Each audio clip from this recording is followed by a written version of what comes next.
উফ, সকালবেলা উঠে হুড়োহুড়ি করে রাজসভায় যাওয়ার জন্য তৈরি হয়ে নিলাম, কিন্তু গিন্নি সেই যে পুকুর পাড়ে ধুতে মাজতে গেল তার তো ফেরার নাম নেই। বলি, ও গিন্নি, রাজসভায় যাওয়ার আগে যে চারটি মুখে দিয়ে যাব তারও কি উপায় নেই? তখন থেকে হন হন করতে করতে যে পা দুটো টনটন করছে গিন্নি। আরে আমি কি বিছানায় শুয়ে একবার এপাশ আর ও পাশ করছি? আমিও তো হাতের কাজগুলো চটপট সেরে ছুটে ছুটে আসছি। আর আমি তোমার পথ চেয়ে বসে আছি। আসছি গো আসছি, ও কি জ্বালায় পড়েছি।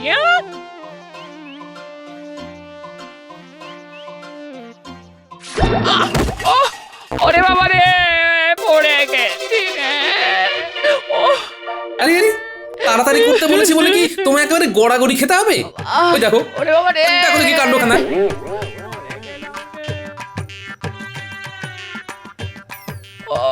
হ্যাঁ সেটাই তো করবে, দাঁড়িয়ে দাঁড়িয়ে দেখবে। ওরে বাবা রে, আস্তে গিন্নি আস্তে, পাড়া প্রতিবেশী শুনে ফেললে যে উল্টো পাল্টা ভাববে। পাড়া প্রতিবেশীর কথা ভেবে একেবারে ঘুম উড়ে গেল, আর এদিকে যে নিজের গিন্নি পড়ে গিয়ে হাত পা ভেঙে গেল, সেটা বুঝি কিছু নয় না? পড়ে গেলাম রে, এই কে কোথায় আছি? ওরে বাবা রে, পড়ে গেলাম রে।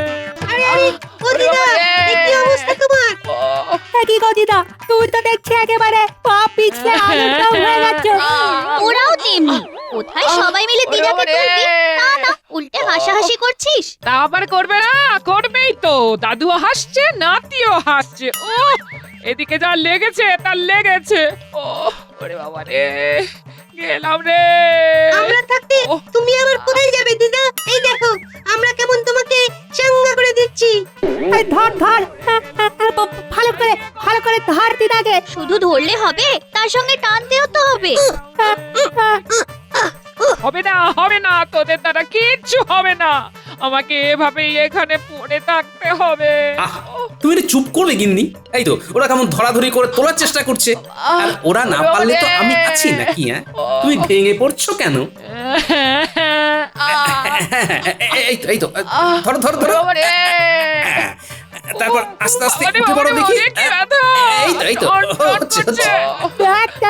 দাদুর কি শক্তি, দিদাকে তুলে দিয়েছে। এটাই আবার দেখার কি আছে? দাদু ছাড়া দিদাকে আবার কে তুলবে? যাক বাবা, সোজা হয়ে দাঁড়াতে পারলাম তাহলে। দাঁড়াবে না মানে? আলবাত দাঁড়াবে। দেখো গিন্নি, এইভাবেই আমি বারবার তোমার দিকে সাহায্যের হাত বাড়িয়ে দেবো, কোনো চিন্তা করবে না। এই তুমি থামো, বুড়ো বয়সে ভীমরতি হয়েছে তোমার। আই মিষ্টি কথা যেন ঝরে ঝরে পড়ছে। তুমি করবে সাহায্য, তাহলেই হয়ে যাচ্ছে।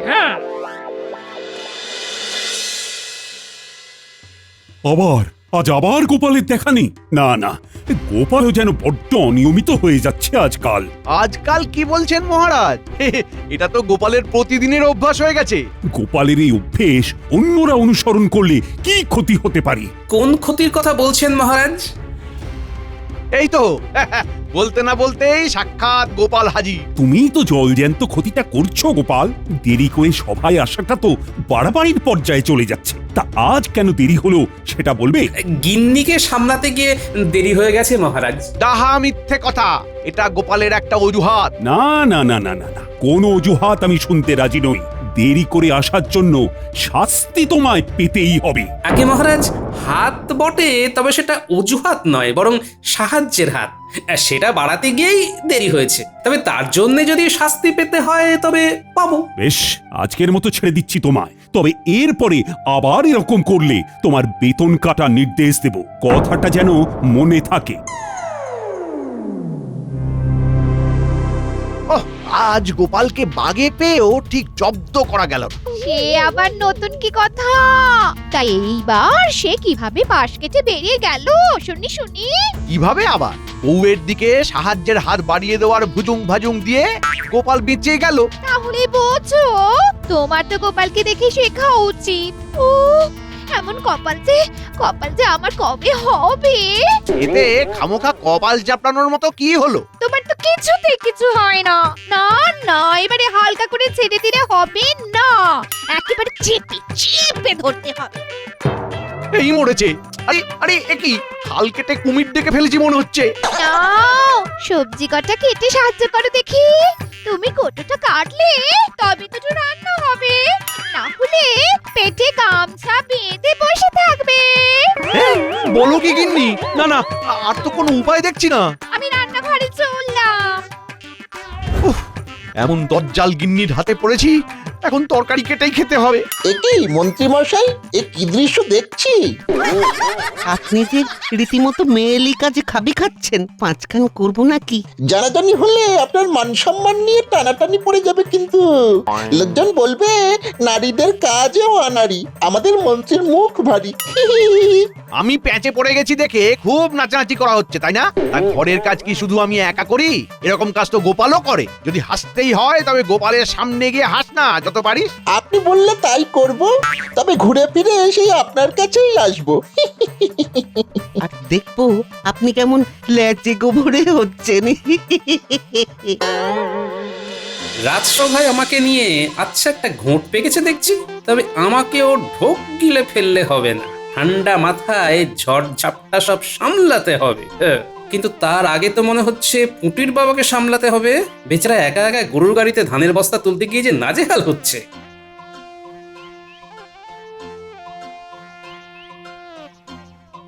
আরে আরে, ওভাবে হয় নাকি? কই দেখি দেখি, দাঁড়াও দাঁড়াও, দুজনে মিলে একটু ধরাধরি করি। তুমি ধরবে গোপাল দাদা? তাহলে তো খুব ভালো হয়। আর সেই যা হয় হোক, এখন চলো হাতে হাতে বস্তা কটা গাড়ি দিয়ে তুলে ফেলি, চলো। সত্যি গোপাল দাদা, ভাগ্যিস এই সময় তুমি এসে সাহায্য করলে, না হলে তো আমি সামলাতেই পারছিলাম না। ওই দেখ ঘটা, গোপাল দাদা তো রাস্তাঘাটে সবাইকে সাহায্যের হাত বাড়িয়ে দিচ্ছে দেখছি। গোপাল দাদা যদি এইভাবে সাহায্য করে, তবে আর ওকে নিয়ে হাসাহাসি করি কি করে? না না, চল মন্ত্রী মশাইকে খবরটা দিতে হবে এক্ষুনি। আচ্ছা, জ্বালাতনে পড়েছি বটে। ঘরে ঢুকলেই গিন্নি আবার কিছু না কিছু করতে বলবে। তার থেকে এইভাবে বাইরে পায়চারি করা অনেক ভালো। হ্যাঁ, এই সব ওই গোপালের জন্য হচ্ছে। ওহ, কি কুক্ষণে ওর কথা গিন্নিকে এসে বলেছিলাম।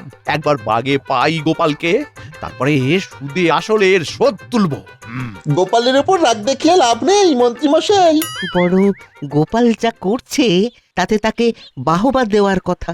সে তো পথে ঘাটে যাকেই পাচ্ছে তাকেই সাহায্যের হাত বাড়িয়ে দিচ্ছে। বলিস কি? তার মানে গোপালের মাথায় এখন সাহায্য করার ভূত চেপেছে? তবে এটাকে কাজে লাগিয়েই গোপালকে প্যাচে ফেলা যেতে পারে। কি হলো বলতো? মন্ত্রী মশাই যেন হঠাৎ কিছু চিন্তা করছেন। মনে হচ্ছে ওই গোপাল দাদার ব্যাপারটা নিয়েই ভাবছেন। না, ভেবে দেখলাম তোরা আমার চোখ খুলে দিয়েছিস। গোপালের এই সাহায্য করার মানসিকতাকে সত্যিই উৎসাহ দেওয়া দরকার। তবে এটাও দেখা দরকার যে গোপাল বেছে বেছে লোকের উপকার করছে নাকি সবার। সেটাও ঠিক কথা। কিন্তু আমরা কি করে দেখবো মন্ত্রী মশাই? এই তো কাছে আয়, আয় না, সব বুঝিয়ে বলে দিচ্ছি।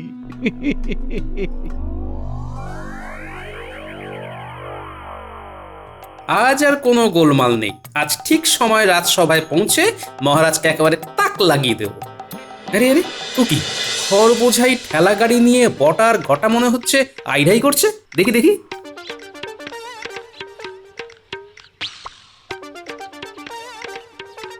ও গোপাল দাদা, এদিকে যে আমরা হাঁদার মতো দাঁড়িয়ে আছি। তুমি কি দেখেও দেখবে না? তাই কখনো হয়? বিপদে যখন পড়েছো তখন বিপদ থেকে উদ্ধারও পেতে হবে। তাই আমাকেই মনে হচ্ছে হাত লাগাতে হবে, বুঝলে? সেটাই তো বলতে চাইছি, গাড়িটা ঠেলে তুলতে পারছি না। তুমি ঠেলে দিলেই গাড়িটা রাস্তায় তোলা যাবে। এই তো, এক ঠেলাতেই কাজ হয়ে যাবে। এই যা, গুছিয়ে করতে গিয়ে যে একেবারে ছড়িয়ে ফেলেছি। আবার তাহলে সব ঠিক করে রাখতে হবে। এসো এসো গোপাল দাদা, এটাই আগে সামলাই। হ্যাঁ হ্যাঁ, এইভাবে মিলেমিশে কাজ করতে হবে, বুঝলে? কিন্তু তোমার যে দেরি হয়ে যাচ্ছে গোপাল দাদা। সে হলে হবে, তা বলে কাজ ফেলে রেখে চলে যাবো কি করে বলো তো? হ্যাঁ, না না না না, মন্ত্রী মশাই যতই পরখ করে নিতে বলুক না কেন, তোমার মতন লোক হয় না গোপাল দাদা। আচ্ছা, এইসব মন্ত্রী মশাইয়ের পরিকল্পনা।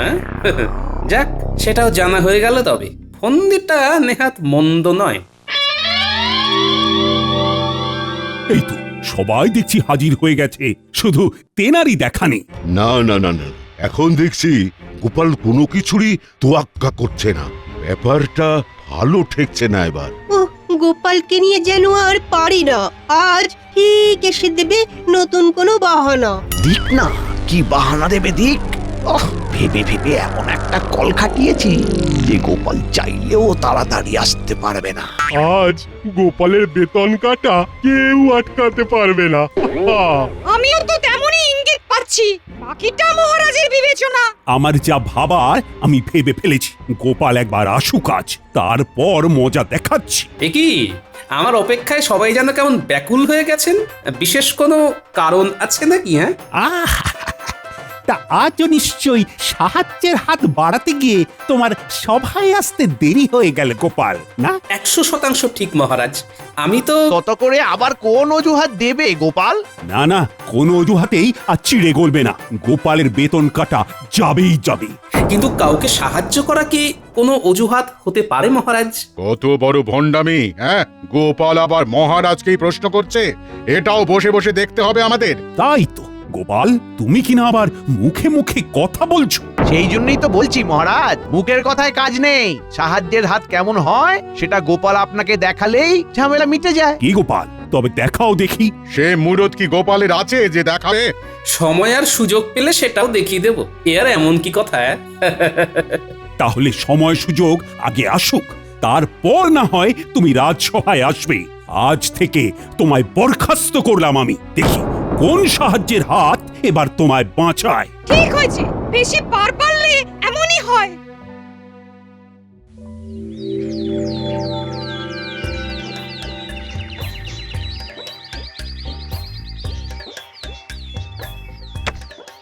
পুকুর থেকে জল নিয়ে আসা হয়ে গেল।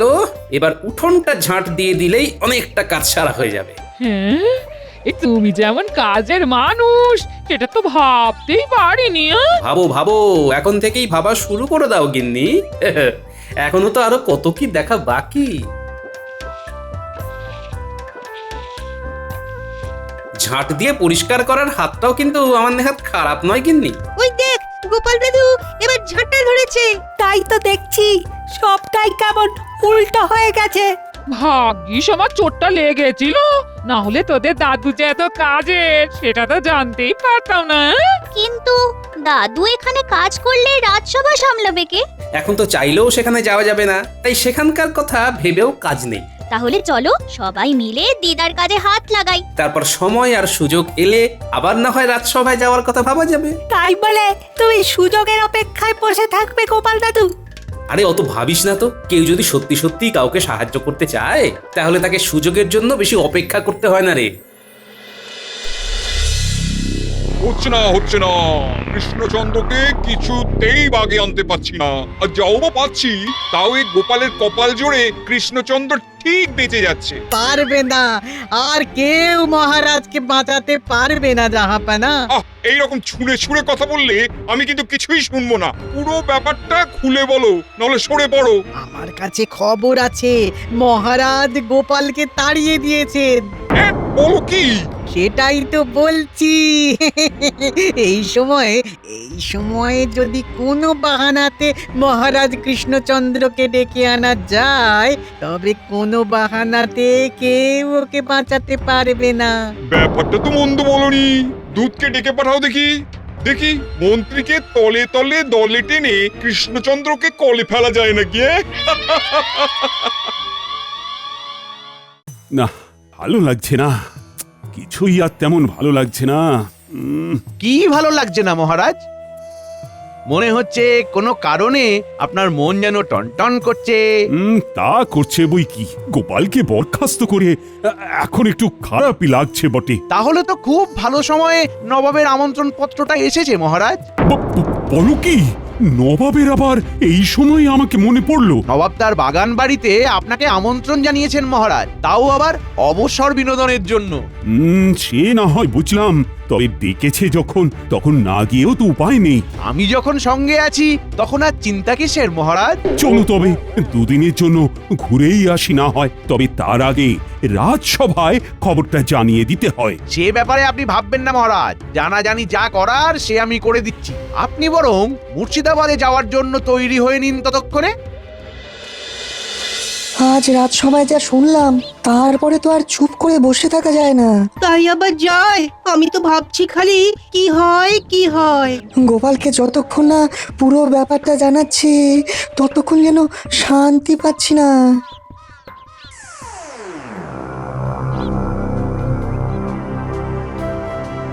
আরে আরে ব্যাপার কি? বিজ্ঞানী আর কবি রাজসভা ছেড়ে এই অধমের বাড়ি? খবর আছে, ভীষণ জরুরি। তাই ভাবি কোথা থেকে শুরু করি। গোড়াতেই তো গন্ডগোল, তাই গোড়া থেকেই শুরু করি। সেটাই তো ভালো, বলে ফেলো বিজ্ঞানী, বলে ফেলো। এবার মনে হচ্ছে মহারাজ বড় সড়ো কোনো বিপদে পড়বেন। নবাব নাকি এই অসময়ে মহারাজকে ডেকে পাঠিয়েছেন। আজ মহারাজের এমন তাড়া, নবাবের ডাকে দিয়েছেন সাড়া। মন্ত্রীমশাইকে সঙ্গে নিয়ে আজ বাদে কাল যাচ্ছেন সকাল সকাল। ব্যাপারটা বেশ গোলমেলে লাগছে বটে। নবাবকে এমনি এমনি আর মহারাজকে ডেকেছেন? তুমি নেই দেখে হাট ঘাট বেঁধেই ডেকেছেন। সবই তো বুঝলাম, কিন্তু মহারাজের যাওয়ার ব্যবস্থা কিসে হয়েছে? ঘোড়ার গাড়িতে নিশ্চয়ই। এতক্ষণে আস্তা বলে ঘোড়া বাছা হয়ে গেছে নিশ্চয়ই, কিন্তু সব কিছু ছেড়ে ঘোড়ার খবর নিচ্ছ কেন ভাই? যদি কাজের কাজ করতেই হয় তেমন, তবে যে আস্তাবল থেকে শুরু করতে হয়, দেখোই না তারপর কি হয়।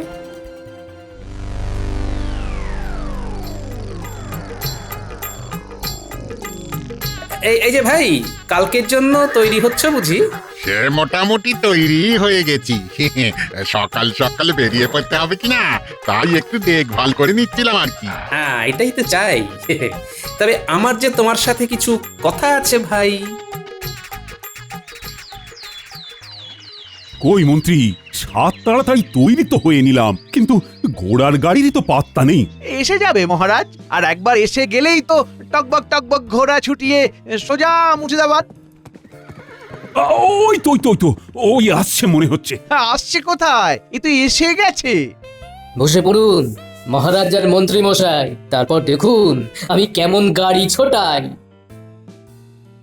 হ্যাঁ হ্যাঁ হ্যাঁ, ছোটাও দেখি, যত তাড়াতাড়ি পারি মুর্শিদাবাদে পৌঁছানো যায়। এতক্ষণ তো কৃষ্ণচন্দ্রের হাজির হয়ে যাওয়ার কথা, কি মন্ত্রী সব ঘেঁটে দিল। আপনি মন্ত্রীকে সবটা ভালো করে লিখে বুঝিয়ে দিয়েছিলেন তো জাহাপানা? সব পরিকল্পনা করা হয়ে গেছে। জলাশয়ের ধারে আম গাছে টুসটুসে আম ঝুলছে, আর সেদিকে ভালো শ্যাওলাও জমেছে। আর এই সব কি মন্ত্রীর জানা? তবে নয় তো কি, আমি কি আর কোনো কাঁচা কাজ করি? একবার আসতে দাও মন্ত্রীকে, তারপর দেখবে ওর খেলা। ব্যাস ব্যাস ব্যাস, তাহলে তাহলে আর বলতে হবে না জাহাপানা, আমি সব বুঝে গেছি। আমি সব বুঝে গেছি। এই যে জাহাপানা, আমরা এসে গেছি। আপনার আমন্ত্রণ তো আর ফেলে দিতে পারি না, তাই দেখুন একেবারে সশরীরেই হাজির। সে তো হতেই হবে, না হলে যে আসল মজা নেওয়াই বাদ পড়ে যাবে। বলছিলাম কি জাহাপানা, দিনের আলো থাকতে থাকতে বাগানটা একবার ঘুরে দেখে নিলে হতো না? আলবাত দেখতে হবে, এই বাগান ঘোরাবো বলেই তো কৃষ্ণচন্দ্রকে ডেকে আনা। আসুন মহারাজ, তবে ঘুরে ঘুরে দেখি এদিক ওদিক, বিশেষ করে ওই জলাশয়ের ধারে। ওখানে গেলে নির্ঘাত চোখ ভরে যাবে। কি জাহাপানা, তাই তো? হ্যাঁ হ্যাঁ, চলো তবে। সেই যখন গেছি তখন আর দেরি করে কি হবে। দেখুন মহারাজ, দেখুন জলাশয়ের ধারের গাছে কেমন পাকা পাকা আম ঝুলছে। মন্ত্রী মশাইয়ের খুব লোভ হচ্ছে বুঝি? ইচ্ছে যখন হয়েছে তখন আর চেপে রেখে লাভ কি? যাও মন্ত্রী, গাছে উঠে পড়ো দেখি। সেই ভালো। আমি তবে উঠলাম গাছে। মহারাজ, আপনি বরং কাছাকাছি থাকুন, আমি পারবো আর আপনি লুফে নেবেন যে কটা পারেন। পারবে তো পরে, আগে তো দেখিয়ে দিতে হবে। কি কৃষ্ণচন্দ্র, তাই তো? হ্যাঁ হ্যাঁ হ্যাঁ, তাই তো। ওই তো ওই তো ওই আমটা। আর একটু সামনে এসো। হ্যাঁ হ্যাঁ, এবার এবার হাত বাড়ালেই পাবে। যাও যাও, আরেকটু এগিয়ে যাও।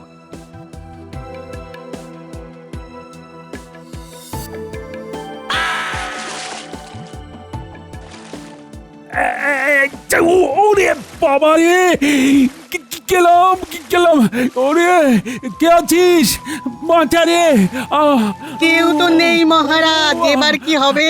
আমার পরিকল্পনা খেড়ে গেছে উজির। কৃষ্ণচন্দ্র একেবারে হাবুডুবু খাচ্ছে। অত সহজে ডুবলে হবে মহারাজ। ধরুন ধরুন, এই শুকনো ডালখানা ধরুন দেখি, এই ডাল ধরেই ডাঙায় উঠে আসতে পারবেন।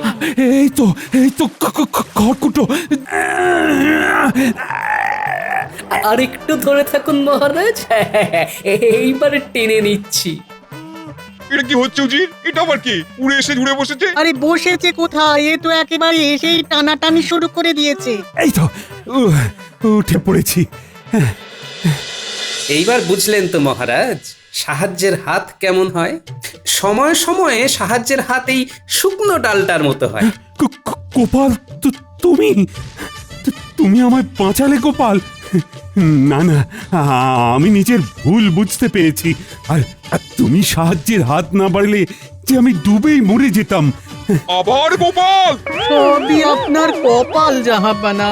আপনি তো বেঁচে গেলেন মহারাজ, কিন্তু নবাবের কথা মতো কাজ করতে গিয়ে আমি যে ঝুলে গেলাম, না পারছি নামতে, না পারছি ছাড়তে। যেমন কর্ম তেমন ফল। আপনার সব চেষ্টা মনে হচ্ছে জলেই যাবে। ওরে বাবারে, গেলাম রে, ওরে বাবারে। গোপাল, ভেবে দেখো তাহলে সাহায্যের হাত বাড়াবে কিনা। আমার কিন্তু মন্ত্রীকে খাপি খেতে দেখে বেশ লাগছে। তাই খাক তবে। যা হয়েছে বেশ হয়েছে। যেমন খাবি খাচ্ছ, খাও এবারে। ওরে বাঁচা রে, কে কোথায় আছো? বাঁচাও!